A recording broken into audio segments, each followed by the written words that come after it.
1001 Nights content warning. This book is of great cultural interest and is being read in the original way it was written in 1885. However, it does include negative depictions and/or mistreatment of people and cultures. These stereotypes were wrong then and are wrong now. I want to acknowledge its harmful impact and hope to create a more inclusive future together. Understanding the historical context, it is my hope that the great storytelling will be enjoyed and used as a source of inspiration, while the valid criticisms of negative stereotypes will act as an example of what not to do for people going forward. Hello, I'm Siqaiyuk. I'm going to continue reading from 1001 Nights. The Tale of the Bull and the Ass. Know, O my daughter, that there was once a merchant who owned much money and many men, and who was rich in cattle and camels. He also had a wife and family, and he dwelt in the country, being experienced in husbandry and devoted to agriculture. Now Allah Most High had endowed him with understanding the tongues of beasts and birds of every kind, but under the pain of death if he divulged the gift to any. So he kept it a secret for very fear. He had in his cow-house a bull and an ass, each tethered in his own stall, one hard by the other. As the merchant was sitting near hand one day with the servants and his children were playing about him, he heard the bull say to the ass, "Hail and health to thee, O father of waking, for that thou enjoyest rest and good ministering. All under thee is clean swept and fresh sprinkled. Men wait upon thee and feed thee, and thy provant is sifted barley, and thy drink pure spring water, while I, unhappy creature, am led forth in the middle of the night, when they set on my neck the plough and something called yoke. I tire at cleaving the earth from dawn of day till set of sun. I am forced to do more than I can, and bear all manner of ill treatment from night to night. After which they take me back with my sides torn, my neck flayed, my legs aching, and mine eyelids sored with tears. Then they shut me up in the byre, and throw me beans and crushed straw, mixed with dirt and chaff. And I lie in dung and filth and foul stinks through the lifelong night. But thou art ever in a place swept and sprinkled and cleansed, and thou art always lying at ease, save when it happens, seldom enough, that the master hath some business, when he mounts thee and rides thee to town, and returns with thee forthright. So it happens that I am toiling and distressed, while thou takest thine ease and thy rest. Thou sleepest while I am sleepless. I hunger while thou eatest thy fill, and I win contempt while thou winnest good will. When the bull ceased speaking, the ass turned toward him and said, O bard, O brow, O thou lost one, he lied not who dubbed thee bullhead, for thou, O father of a bull, hast neither forethought nor contrivance. Thou art the simplest of simpletons, and thou knowest not of good advisers. Hast thou not heard the saying of the wise? For others these hardships and labors I bear, and theirs is the pleasure, and mine is the care. As the bleacher who blacketh his brow in the sun, to whiten the raiment which other men wear. But thou, O fool, art full of zeal, and thou toilest and moilest before thy master, and thou tearest and wearest and slayest thyself for the comfort of another. Hast thou never heard the saw that saith, None to guide, and from the way go wide? Thou wendest forth at the call to dawn prayer, and thou returnest not till sundown. And through the lifelong day thou endurest all manner of hardships, to wit, beating and belabouring and bad language. Now hearken to me, Sir Bull. When they tie thee to thy stinking manger, thou pawest the ground with thy forehand, and lashest out with thine hind hoofs, and pushest with thy horns, and bellowest aloud, so they deem thee contented. And when they throw thee thy fodder, thou fallest on it with greed, and hasten to line thy fair fat pouch.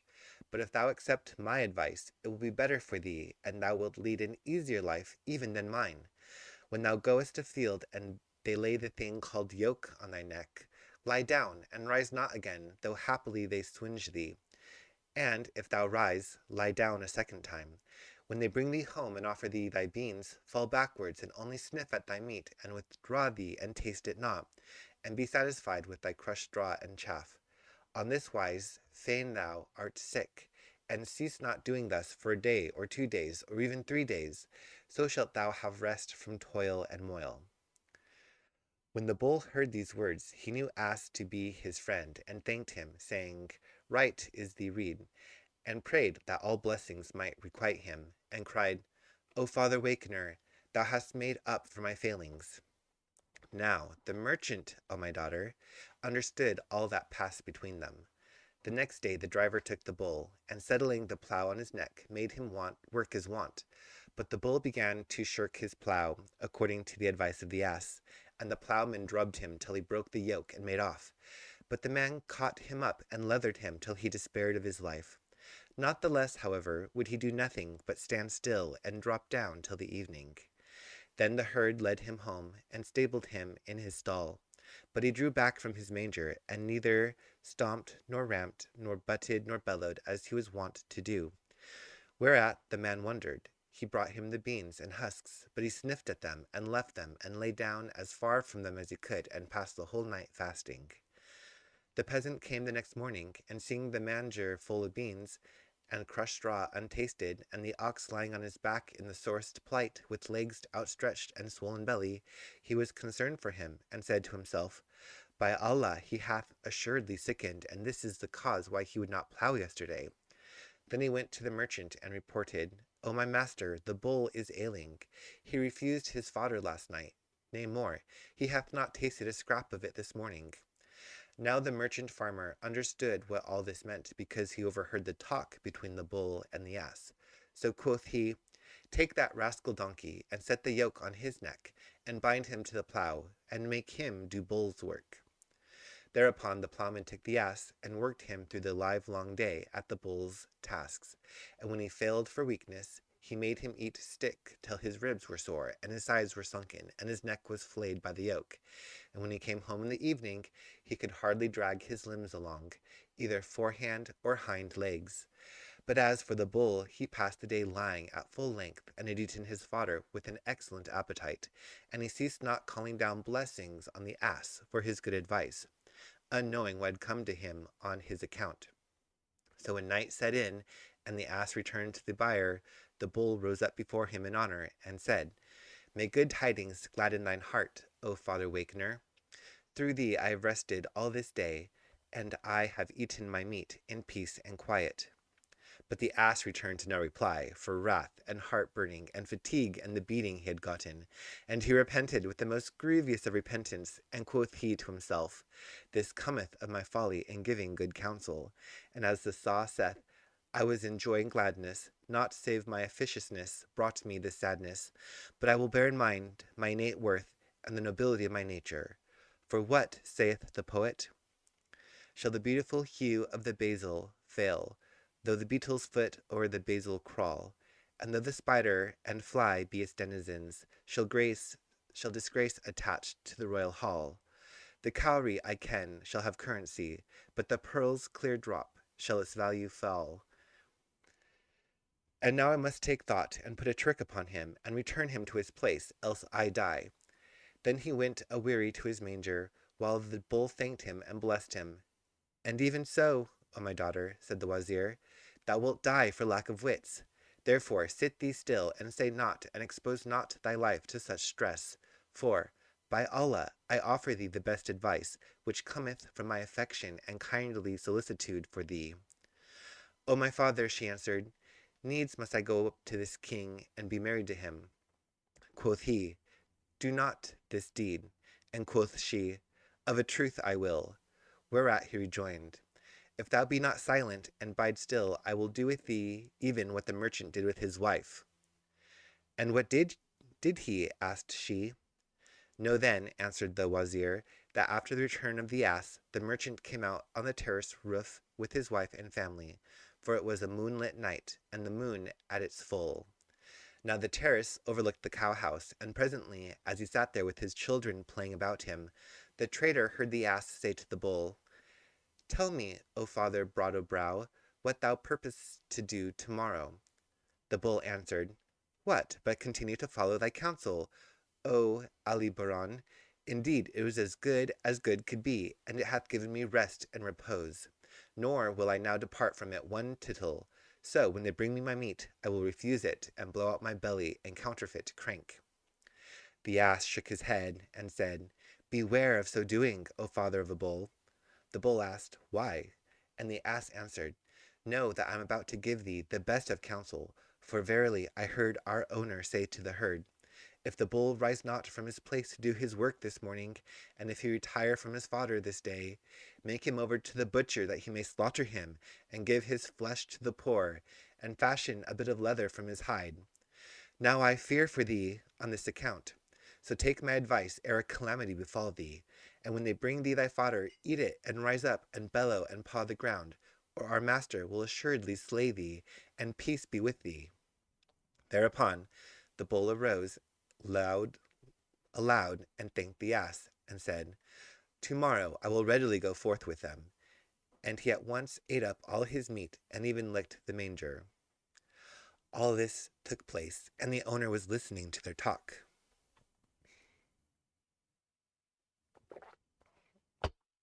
Next morning the trader and his wife went to the bull's crib and sat down, and the driver came and led forth the bull, who, seeing his owner, whisked his tail and brake wind, and frisked about so lustily that the merchant laughed a loud laugh, and kept laughing till he fell on his back. His wife asked him, Whereat laughest thou with such loud laughter as this? And he answered her, I laughed at a secret something which I have heard and seen, but cannot say, lest I die my death. She returned, Perforce thou must discover it to me, and disclose the cause of thy laughing, even if thou come by thy death. But he rejoined, I cannot reveal what beast and bird say in their lingo, for fear I die. Then quoth she, By Allah, thou liest, this is a mere pretext. Thou laughest at none save me, and now thou wouldst hide somewhat from me. But, by the Lord of heavens, and thou disclose not the cause, I will no longer cohabit with thee. I will leave thee at once. And she sat down and cried. Whereupon quoth the merchant, Woe betide thee! What means thy weeping? Fear Allah, and leave these words, and query me no more questions. Needs must tell me the cause of that laugh, said she. And he replied, Thou wottest that I, when prayed to Allah to vouchsafe me understanding of the tongues of beasts and birds, I made a vow never to disclose this secret to any under pain of dying on the spot. No matter, cried she, tell me what secret passed between the bull and the ass, and die this very hour, and thou be so minded. And she ceased not to importune him till he was worn out and clean distraught. So at last he said, Summon thy father and thy mother, and our kith and kin, and sundry of our neighbors. Which she did, and he sent for the Qazi and his assessors, intending to make his will, and reveal to her his secret, and die the death. For he loved her, with exceeding, because she was his cousin, the daughter of his father's brother, and the mother of his children, and he had lived with her a life of 120 years. Then, having assembled all the family and the folk of his neighborhood, he said to them, By me here hangeth a strange story, and 'tis such that if I discover the secret to any, I am a dead man. Therefore quoth every one of those present to the woman, Allah upon thee, leave this sinful obstinacy, and recognize the right of this matter, lest haply thy husband and father of thy children die. But she rejoined, I will not turn from it till he tell me, even though he come by his death. So they ceased to urge her, and the trader rose from amongst them, and repaired to an outhouse to perform wazu ablution, and he purposed thereafter to return and to tell them his secret, and to die. Now, daughter Shahrazad, that merchant Now, daughter Shahrazad, that merchant had in his outhouses some 50 hens under one cock, and while making ready to farewell his folk, he heard one of his many farm dogs thus address in his own tongue the cock, who was flapping his wings and crowing lustily, and jumping from one hen's back to another, and treading all in turn, saying, O Chanticleer, how mean is thy wit, and how shameless is thy conduct!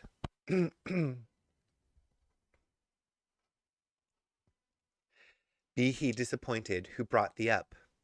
Art thou not ashamed of thy doings on such a day as this? And what, asked the rooster, hath occurred this day? When the dog answered, Dost thou not know that our master is this day making ready for his death? His wife is resolved that he shall disclose the secret taught to him by Allah, and the moment he so doeth he shall surely die. We dogs are all a mourning, but thou clappest thy wings, and clarinest thy loudest and treadest hen after hen. Is this an hour for pastime and pleasuring? Art thou not ashamed of thyself? Then by Allah, quoth the cock, is our master a lackwit and a man scanty of sense? If he cannot manage matters with a single wife, his life is not worth prolonging. Now I have some 50 dame partlets, and I please this and provoke that, and starve one, and stuff another, and through my good governance they are all well under my control. This our master pretendeth to wit and wisdom, and he hath but one wife, and yet knoweth not how to manage her. Asked the dog, What then, O cock, should the master do to win clear of his strait? He should arise forthright, answered the cock, and take some twigs from yon mulberry tree, and give her a regular back basting and rub roasting till she cry, I repent, O my lord, I will never ask thee a question as long as I live. Then let him beat her once more, and soundly, and when he shall have done this, he shall sleep free from care and enjoy life. But this master of ours owns neither sense nor judgment. Now, daughter Shahrazad, continued the wazir, I will do to thee as did that husband to that wife, said Shahrazad. And what did he do? He replied, When the merchant heard the wise words spoken by his cock to his dog, he arose in haste and sought his wife's chamber, after cutting for her some mulberry twigs, and hiding them there. He then called to her, Come into the closet, that I may tell thee the secret while no one seeth me, and die. She entered with him, and he locked the door, and came down upon her with so sound a beating of back and shoulders, ribs, arms, and legs, saying the while, Wilt thou ever be asking questions about what concerneth thee not? That she was well nigh senseless. Presently she cried out, I am of the repentant. By Allah, I will ask thee no more questions, and indeed I repent sincerely and wholesomely. Then she kissed his hand and feet, and he led her out of the room, submissive as a wife should be. Her parents and all the company rejoiced, and sadness and mourning were changed into joy and gladness. Thus the merchant learnt family discipline from his cock, and he and his wife lived together the happiest of lives until death. And thou also, O my daughter, continued the wazir, unless thou turn from this matter, I will do by thee what the traitor did to his wife. But she answered him with much decision, I will never desist, O father, not shall this tale change my purpose. Leave such talk and tattle. I will not listen to thy words, and, if thou deny me, I will marry myself to him, despite the nose of thee. And first I will go up to the king myself, alone, and I will say to him, I prayed my father to wive me with thee, but he refused, being resolved to disappoint his lord, grudging the like of me to the like of thee. Her father answered, Must this needs be? And she answered, Even so. Hereupon the wazir, being weary of lamenting and contending, persuading and dissuading her, all to no purpose, went up to King Shayar, and after blessing him and kissing the ground before him, told him all about his dispute with his daughter from first to last, and how he designed to bring her to him that night. The king wondered with exceeding wonder, for he had made an especial exception of the wazir's daughter, and said to him, O most faithful of counselors, how is this? Thou wottest that I have sworn by the raiser of heavens, that after I have gone in to her this night, I shall say to thee on the morrow's morning, Take her and slay her, and if thou slay her not, I will slay thee in her stead without fail. Allah guide thee to glory, and lengthen thy life, O king of the age, answered the wazir. It is she that hath so determined. All this have I told her and more, but she will not hearken to me, and she persisteth in passing this coming night with the king's majesty. So Shahryar rejoiced greatly, and said, 'Tis well, go get her ready, and this night bring her to me. The wazir returned to his daughter, and reported to her the command, saying, Allah make not thy father desolate by thy loss. But Shahrazad rejoiced with exceeding joy, and got ready all she required, and said to her younger sister Dunyazad, Note well what directions I entrust to thee. When I have gone into the king, I will send for thee, and when thou comest to me, and seest that he hath his carnal will of me, do thou say to me, O my sister, and thou be not sleepy, relate to me some new story, delectable and delightsome, the better to speed our waking hours, and I will tell thee a tale which shall be our deliverance. If so Allah please, and which shall turn the king from his bloodthirsty custom. Dunyazad answered, with love and gladness. So, when it was night, their father the wazir carried Shahrazad to the king, who was gladdened at the sight, and asked, Hast thou brought me my need? And he answered, I have. But when the king took her to his bed, and fell to toying with her, and wished to go in to her, she wept, which made him ask, What aileth thee? She replied, O king of the age, I have a younger sister, and life would I take to leave of her this night before I see the dawn. So he sent at once for Dunyazad, and she came and kissed the ground between his hands, when he permitted her to take her seat near the foot of the couch. Then the king arose and did away with his bride's maidenhead, and the three fell asleep. But when it was midnight, Shahrazad awoke and signaled to her sister Dunyazad, who sat up and said, Allah upon thee, O my sister, recite to us some new story, delightsome and delectable, wherewith to while away the waking hours of our later night. With joy and goodly gree, answered Shahrazad, if this pious and auspicious king permit me. Tell on, quoth the king, who chanced to be sleepless and restless, and therefore was pleased with the prospect of hearing her story. So Shahrazad rejoiced, and thus on the first night of the 1,000 Nights and a Night, she began with the tale of the traitor and the genie.